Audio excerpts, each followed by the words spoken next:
मोना सुबोध जी की इकलौती बच्ची थी जिसे वो बहुत लाड प्यार से पाल रहे थे। मोना 7 साल की थी, लेकिन उसके पिता उसे अभी केवल 2 साल की ही समझते थे।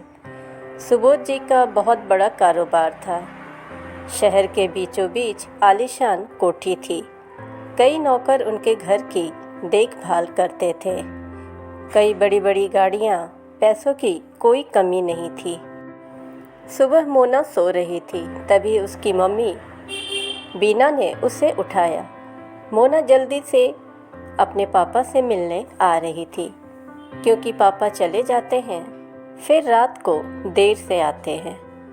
वो सीढ़ियाँ उतर ही रही थी, तभी उसने देखा उसके पापा मैनेजर श्याम को डांट रहे थे।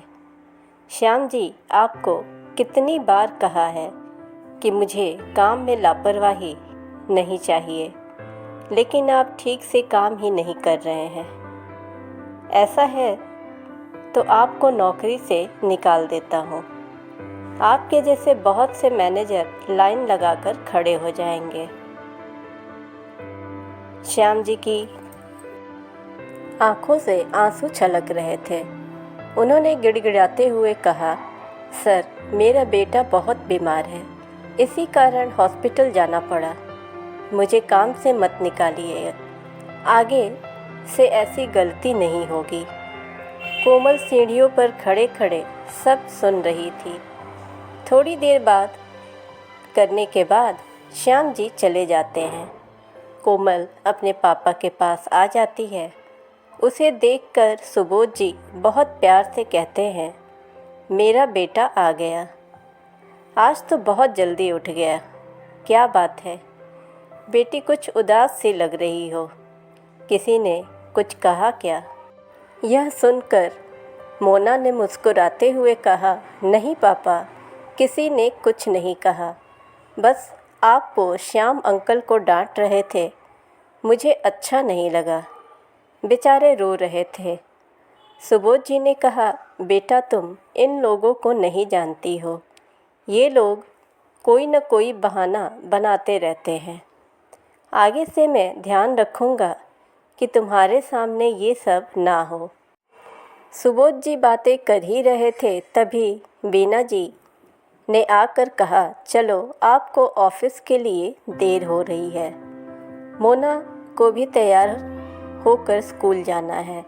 कुछ देर में मोना के पापा चले जाते हैं। मोना भी तैयार होकर स्कूल चल देती है। स्कूल में भी उसका मन नहीं लगता है। घर आकर वो अपनी मम्मी को सारी बात बताती है। मम्मी, हम पैसे वाले हैं, तो क्या सब हमारे नौकर हैं? बीना जी ने कहा, नहीं बेटा, ऐसा नहीं है। तुम ये सब मत सोचो।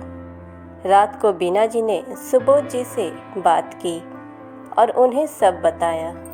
वो बोले, मैं कोशिश करूँगा कि आगे से किसी को भी घर पर ना बुलाऊं। कुछ दिन बाद मोना का जन्मदिन था। मोना ने स्कूल की कुछ सहेलियों को पार्टी में बुलाया था। उनमें से एक बहुत गरीब घर की लड़की थी, प्रिया। उसके पिता चौकीदार थे। पहले तो उसने मना कर दिया, लेकिन मोना के जिद करने पर वह आने के लिए तैयार हो गई। दोनों बाप बेटी तैयार होकर मोना के घर पहुंच जाते हैं। मोना प्रिया को देखकर बहुत खुश होती है, लेकिन उसके माता पिता प्रिया और उसके पिता को देखकर बहुत गुस्सा हो जाते हैं। सुबोध जी कहते हैं, बेटा, ये कैसे लोगों से दोस्ती कर रखी है? इन्हें यहाँ से जाने के लिए कहो, नहीं तो मैं नौकरों से कहकर इन्हें बाहर करवा देता हूँ। मोना बोली, क्या हुआ पापा? प्रिया मेरी सबसे अच्छी दोस्त है। बीना जी कहती हैं, बेटा, दोस्ती बराबर वालों से की जाती है। ये हमारे लायक नहीं है। इनकी बातें सुनकर प्रिया और उसके पिता वापस चले जाते हैं। मोना को ये सब बहुत बुरा लगता है। वह किसी से बात नहीं करती है। अगले दिन से वो खाना पीना सब छोड़ देती है। शाम तक उसकी तबीयत खराब होने लगती है। उसके माता पिता परेशान हो जाते हैं। वो मोना को बहुत मनाने की कोशिश करते हैं, लेकिन मोना नहीं मानती है। वे डॉक्टर को भी बुलाते हैं। डॉक्टर कुछ दवाइयाँ देता है, लेकिन मोना दवा भी नहीं खाती है। इसी तरह 2 दिन बीत जाते हैं। बीना जी का रो रो कर बुरा हाल हो जाता है। मोना बेहोश सी होने लगती है। अपनी बच्ची की ऐसी हालत देखकर सुबोध जी बहुत परेशान हो जाते हैं। बड़े से बड़े डॉक्टर भी जवाब दे देते हैं। बीना जी बहुत मुश्किल से मोना से बात करती हैं। मोना उन्हें बस इतना ही कहती है, मम्मी मैं गरीब होना चाहती हूँ, जिससे किसी गरीब का दिल ना दुखा पाऊँ। यह सुनकर उसके मम्मी पापा को गहरा धक्का लगता है। वे समझ जाते हैं कि उसका गरीबों से भेदभाव ही उसकी बेटी के लिए जानलेवा रोग बन गया है। सुबोध जी अपनी बेटी से कहते हैं, बेटी आज के बाद मैं किसी का अपमान नहीं करूँगा। बीना जी भी उसे समझाती रहीं। सुबोध जी उसे छोड़कर स्कूल पहुंच गए। वहां प्रिंसिपल को सारी बात बताई। उसके बाद वे प्रिया को लेकर उसके घर गए।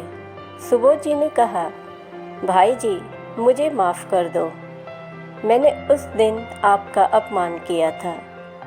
मेरी बेटी उसी दिन से खाना पीना छोड़कर बीमार पड़ी है। मुझ पर एक एहसान कर दो, मेरे साथ चलो।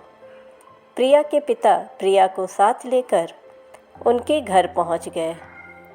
प्रिया ने मोना से कहा, देख मैं आ गई, तेरे पापा मुझे लेने आए हैं और अब वे कभी गुस्सा भी नहीं करेंगे। सुबोध जी ने कहा, बेटा अब तो कुछ खा ले, देख मैंने अपना घमंड छोड़ दिया है। अब मैं अपनी सारी दौलत गरीबों में बांट दूंगा, तू भी अपनी जिद छोड़ दे। मोना ने हाँ में सर हिलाया। उसके बाद डॉक्टर ने मोना को जूस पिलाया, फिर कुछ खाने के लिए दिया। सुबोध जी ने प्रिया के पिता को अपने पास ही एक घर बनवाकर दे दिया।